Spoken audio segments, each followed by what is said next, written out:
është miratuar edhe skema kombëtare mbështetëse për fermerët për vitin 2026, e cila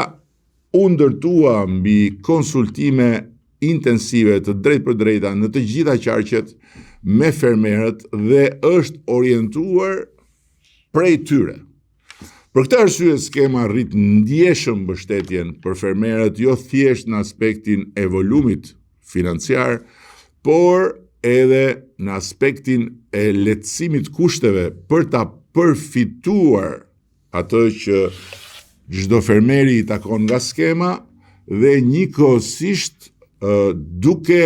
financuar në ato drejtime prioritare që garantojnë më shumë produktivitet dhe fuqizim më të mirë të zinxhirit vlerës. Për herë të parë, përfshihen në skemë forma mbështetje të cilat nuk kanë qenë të përdorura deri më sot,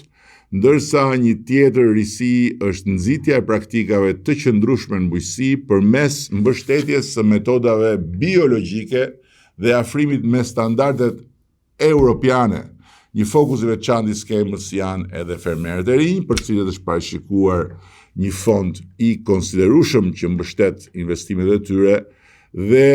nga ana tjetër skema në tërësi forcon prodhimin vendas, sepse ky është një synim parsor, rrit konkurrueshmërinë duke krijuar më shumë mundësi